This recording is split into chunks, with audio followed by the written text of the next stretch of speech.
आप एक इतिहास के प्रोफेसर हैं, उसके बावजूद भी लोग आज आपको इतिहास पढ़ाना चाह रहे हैं, तो क्या कहना चाहेंगे? कुछ नहीं, मैंने तो एक राय रखी थी, वो भी संभावित है। लोकतांत्रिक देश के अंदर हर एक आदमी को अपनी ओपिनियन रखने का हक होता है, लेकिन ऐसा क्या आपने कहा कि जिसकी वजह से लोग आपत्तिजनक हो गए? बहुत सारे लोग कयास लगा के बैठे हैं कि अम्बेडकर नामा अब चलेगा या नहीं चलेगा, बंद कर देंगे। रतन लाल, क्या कहना चाहेंगे? नमस्कार, मेरा नाम है सुरेंद्र सिंह और आप देख रहे हैं SM न्यूज़। हमारे साथ प्रोफेसर रतन लाल हैं, जो किसी नाम तारीफ़ के मोहताज नहीं हैं। अम्बेडकर नामा चलाते हैं, बाबा साहब की बातों को बढ़ चढ़कर बताते हैं और वही बताते हैं जो सत्य के आधार पर होता है। इतिहास के प्रोफेसर हैं, आजकल विवादों में बहुत ज़्यादा आए हुए हैं। हम लोग जानेंगे इनसे। रतन लाल जी, ऐसा क्या आपने टिप्पणी करी कि इस तमाम लोगों ने आज सिर चढ़कर वो बड़े आपसे गुस्से में हैं और बताया जा रहा है कि सोशल मीडिया के प्लेटफॉर्म से आपके ऊपर बहुत सारे लगातार फ़ोन भी आ रहे हैं, आपत्तिजनक टिप्पणियां कर रहे हैं, अभद्र व्यवहार भी कर रहे हैं, तो क्या कहना चाहेंगे? ऐसी क्या टिप्पणी थी, सबसे पहले तो हम आपसे जानेंगे। नहीं, मैंने एक पोस्ट लिखा था और उसमें जो कि ज्ञानवापी मस्जिद है जी। वहाँ पे शिवलिंग को लेकर मामला कोर्ट में भी है, सुप्रीम कोर्ट भी देख रहा है, और उसमें टीवी चैनल्स पे साधु और मौलाना भी डिबेट करते रहते हैं। जी। तो फ़ोटो जब आया तो मैंने ललन टॉप से फ़ोटो लिया था। जी। तो फ़ोटो देखने के बाद इतिहास के छात्र होने के नाते मुझे लगा कि उसमें कट मार्क्स हैं, काटा हुआ है। तो मैं लिखा कि यदि ये शिवलिंग है तो लगता है शायद, ये लगता है यदि, सब मैंने उसमें डाला। हाँ, अब इस पे विवाद हो गया तो जो मेरी लाइन है उस पे तो दोनों धर्म के लोगों को विवाद होना चाहिए था ना। बिल्कुल। कि वो तो पोस्ट मेरे वॉल पे है ही ना, मुसलमान को भी ख़राब लगना चाहिए था। लेकिन मेरा इंटेंशन किसी को हर्ट करना नहीं था। मेरा इंटेंशन था कि अगर कोई इन्वेडर आता है तो सबसे पहले क्या करता है, उसके प्रतीकों को तोड़ता है। बिल्कुल। है ना। तो अगर कब आए, क्यों आए, किसने किया, तो सबसे पहले जो डिबेट कर रहे हैं उनको ये बताना चाहिए कि वो जो कथित शिवलिंग है वो तोड़ा गया है या काटा गया है ना। उस पर अगर फ़ोटो देखें तो 5 कट्स हैं, ऐसे भी हैं कि साधु भी कह रहे हैं कि छेड़छाड़ हुई है। तो छेड़छाड़ हुई है तो उसको बताना पड़ेगा ना एग्जैक्टली क्या छेड़छाड़ हुई है। हाँ। मुसलमान का अपना रिलीजियस कन्वर्जन होता है, उसकी बात कुछ और होती है, ईसाई का अपना होता है। तो छेड़छाड़ का मतलब उसको काटा गया है ना, तो पहले ये इस्टेब्लिश होना होगा। तो इसी पे बवाल हो गया। लोग कह रहे हैं कि मेरे धार्मिक भावना को ठेस लग गई।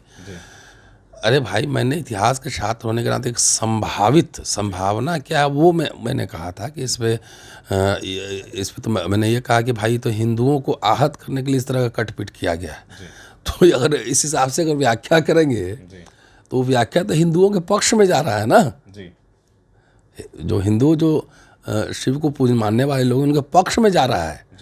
तो इन उल्टा अर्थ लगा लिया कि धार्मिक भावना, अगर मुसलमान कह रहे हैं कि मुसलमान आया और छेड़छाड़ किया, तो मैंने भी वही कहा कि मुसलमान छेड़छाड़ इसलिए किया कि उस चिढ़ाने के लिए वहाँ के हिंदुओं को। तो यही बात थी। उसके बाद हंगामा मचा हुआ है और उसके बाद सुना है पुलिस FIR भी हुआ है, लेकिन अब तक कोई ऑफिशियल मेरे पास सूचना नहीं है। सोशल मीडिया और तमाम इस माध्यम से ही जानता हूँ। और धमकियाँ मिल रही हैं सोशल मीडिया पे, खूब गालियाँ, धमकियाँ तमाम, और फ़ोन भी आ रहे हैं धमकी वाले, जान से मार देंगे तो ये कर देंगे, पीट देंगे, कूट देंगे। तो ठीक है, मैंने पुलिस को इन्फॉर्म कर दिया है, यहाँ लोकल अधिकारी को चिट्ठी भी लिखा है कि भाई हमें सुरक्षा मुहैया कराई जाए, कम से कम 2 AK-56 वाले बॉडीगार्ड तो दिए जाएँ, क्योंकि वो झुंड में आते हैं, छुप के हमला करते हैं, तो अपनी सुरक्षा तो ज़रूरी है। तो मैंने इन्फॉर्म कर दिया, अब देखते हैं और पुलिस की तरफ से क्या आता है। उसके बाद लॉयर से राय लेंगे कि कौन कौन सा है। जैसे आपने बताया कि 56 या 54 वगैरह जो था 153A या 295A, तो ये सेक्शन लगा है, तो आने दीजिए। तो उसका लॉयर्स बताएंगे कि क्या करना है उसमें। वो एंटीसिपेटरी बेल में जाएगा, पुलिस पूछताछ करेगी, अरेस्ट करेगी, क्या करेगी, तो वो देखेंगे, फिर उसके बाद रणनीति बनाएंगे।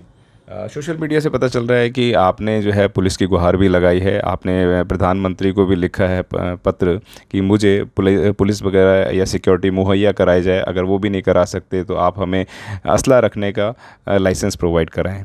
तो कहाँ तक ये बात आगे बढ़ पाई है, ये सत्य है नहीं है, वो भी बताएं। अभी तक मैंने मेल चेक किया नहीं, लेकिन शायद अब तक कोई कम्युनिकेशन नहीं है। हमने राष्ट्रपति जी को भी कॉपी भेज दी है, होम मिनिस्टर को भी भेजा है और शेड्यूल कास्ट कमीशन को भी भेजा है।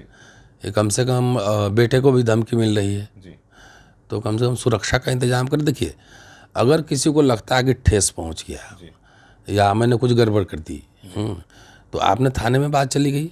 अब तो पुलिस और न्यायालय तय करेगा ना कि मैं अपराधी हूँ नहीं हूँ, यदि हूँ तो क्या सज़ा मिलेगी मुझे। तो ये तो न्यायालय को तय करना है।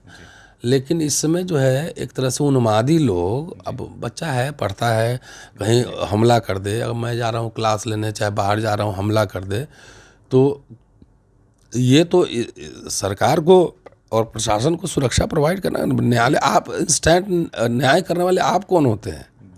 यहाँ रूल ऑफ लॉ है कि नहीं, संविधान है कि नहीं? तो आप जो है अब सड़क पे 10 आदमी, आप अकेले जा रहे हैं 10 आदमी घेर ले आपको, तो क्या करेंगे? तो इस तरह के उन्मादी जो तत्व हैं, और मैंने सब रिकॉर्ड रखा है, समय आने पर मैं सब साझा करूंगा उसको। आप एक इतिहास के प्रोफेसर हैं, उसके बावजूद भी लोग आज आपको इतिहास पढ़ाना चाह रहे हैं, तो क्या कहना चाहेंगे? कुछ नहीं, मैंने तो एक राय रखी थी, वो भी संभावित। लोकतांत्रिक देश के अंदर हर एक आदमी को अपनी ओपिनियन रखने का हक होता है, लेकिन ऐसा क्या आपने कहा कि जिसकी वजह से लोग आपत्तिजनक हो गए? मैं तो राय रखी, अगर डॉक्टर अम्बेडकर की किताब तो भारत सरकार ने छापा, फूले भी छपे हैं, उनकी किताबें भी हैं, पेरियार भी हैं, कबीर हैं, रविदास हैं, गौतम बुद्ध हैं।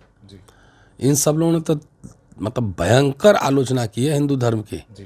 और वो सरकारी किताबें ही छपी हुई हैं, सरकारी खजाने से। हाँ, सरकारी खजाने से छपी हुई हैं। भयंकर भयंकर टिप्पणियाँ हैं इतने हिंदू धर्म पर। हाँ, हमने तो एक छोटी सी राय रख दी तो इसमें इतना बवाल मचा हुआ है। हाँ, तो इससे घबराने की बात नहीं। बेसिकली ये धर्म कम, राजनीति ज़्यादा है इसमें, और हमारे जैसे लोगों को निशाना बनाकर पूरे यहाँ के लोगों को डराने की कोशिश है। जो भी इंसाफ पसंद संविधानवादी लोग हैं उनको डराने की कोशिश है कि कुछ मत बोलो, जब रतन लाल को ठीक कर दिए तुम्हें ठीक कर देंगे, तुम्हारी क्या हस्ती है, इस तरह के है। तो ये राजनीति ज़्यादा है, और राजनीति ही हो रहा है। 24, मैंने ये भी कहा था कि 24 की तैयारी है। बहुत सारे लोग कयास ला के बैठे हैं कि अम्बेडकर नामा अब चलेगा या नहीं चलेगा, बंद कर देंगे रतन लाल, क्या कहना चाहेंगे? क्यों बंद कर देंगे भाई? हम बोलते हैं उस पर, तो बोलते रहेंगे। अभी चल रहा है कि नहीं चल रहा है? हर दिन चल रहा है। तो सब ये कयास जो है ये बंद कीजिए। अम्बेडकर नामा जारी है, जारी रहेगा, जब तक जीवित हूँ तब तक जारी रहेगा। मतलब इसी तरीके से आवाज़ उठाते रहेंगे या अब आलोचना करना बंद करेंगे, क्या कहना चाहेंगे? इतिहासकार का काम होता है समीक्षा करना, आलोचना करना। जैसे काम चल रहा था वैसे ही लगातार चलता रहेगा। और मैंने बहुत सारी किताबें और मंगवाई हैं अभी सबका अध्ययन करके लोगों को बताऊंगा। ये काम रुकने वाला नहीं है। अगर इतना सब लोग डरना शुरू कर दे तो फिर तो लगता है देश ही छोड़ के जाना पड़ेगा। अच्छा, एक बड़ा लोग भी कहते हैं कि पहले तो मुस्लिमों को टारगेट करते थे, फिर उसके बाद दलितों को टारगेट किया जाएगा, तो क्या दलित अपनी आवाज़ उठाना बंद कर दे, या छोटी छोटी बातों के ऊपर अगर इस तरीके से FIR होने लग गई तो क्या होगा देश का हर्ष, वो बताएं। एक दिन ऐसा आएगा और आना, जैसे माहौल बन रहा है कि 1 करोड़ FIR होगा देश में, उसके बाद काउंटर FIR होगा। भाई अभी रविकांत का मसला था लखनऊ का, मेरे ऊपर हो गया। अब कोई कुछ बोल देगा कहीं तो FIR हो रहा है। तो ऐसे तो रोज़ कुछ ना कुछ बोलते रहते हैं। अब 1 करोड़ आदमी बोल देगा तो एक दिन में 1 करोड़ FIR होगा। सरकार को न्यायालय, कोर्ट बढ़ाने पड़ेंगे, जजेस बढ़ाने पड़ेंगे, तमाम बढ़ाने पड़ेंगे। और 1 करोड़ जिन पे होगा वो भी काउंटर FIR करेगा, तो 2 करोड़ मुकदमे होंगे आने वाले दिनों में। अरे मैंने राय रखी है, राय का मतलब गाली देना थोड़ी होता है। और मैं तो आपको बताया कि वो ठीक से देखिएगा तो हिंदुओं के पक्ष में है, संभावनाओं में भी अगर तलाशेंगे। लेकिन लोग अंधभक्त हैं, उनको पंगा करना है, राजनीति करना है तो करें। मैं तो इतिहास का छात्र हूँ, इतिहास पढ़ूंगा पढ़ाऊँगा, इतिहास पढ़ूंगा और पढ़ाऊंगा, और अपनी लड़ाई को कंटिन्यू रखूंगा। जाहिर है ये संघर्ष है भाई। इतने दमन शोषण के बाद पाँव, वो प्रवृत्ति वही है कि ये कैसे बोल दिया, दबा देंगे पाँव में के नीचे। इतने दमन शोषण के बाद भी लोग बोलने वाले बोलते ही रहे ना। तो ये आवाज़ थोड़ी, मैं रहूं न रहूं, मेरे बाद भी आवाज़ उठेंगी। जी, जब तक शोषण दमन है तब तक इस तरह की आवाज़ें जो हैं उठती रहेंगी। आप थे हमारे साथ प्रोफेसर रतन लाल, जिन्होंने बताया कि अम्बेडकर नामा के ऊपर भी लोग जो सवालिया निशान उठा रहे थे कि अम्बेडकर नामा को बंद कर दिया जाएगा, लेकिन अम्बेडकर नामा भी कंटिन्यू चलता रहेगा, उसी ताकत से चलता रहेगा, क्योंकि जब से रतन लाल जी के बाल सफ़ेद भी नहीं हुए थे तब से ये आंदोलन चल रहा है, सबसे बड़ी बात बताएं। और इसमें उनके कई सालों का संघर्ष है जो बाबा साहब की बातों को बढ़ चढ़कर रखते हैं। बाबा साहब की ही नहीं, पेरियार, फूले और तमाम लोगों की, महापुरुषों की बातों को अपने अंदाज में रखते हैं और बेहतरीन अंदाज में रखते हैं। आपकी क्या राय है रतन लाल जी के लिए? आपका समर्थन कितना है रतन लाल जी के लिए? कमेंट बॉक्स में आप हमें लिखें। धन्यवाद Ratan Lal ji. Thank you, thank you. अगर आपने अभी तक हमारा चैनल सब्सक्राइब नहीं किया है तो सब्सक्राइब करें और घंटी का बटन बिल्कुल भी दबाना ना भूलें ताकि सभी लेटेस्ट खबरें पहुंच सकें आप पे सबसे पहले।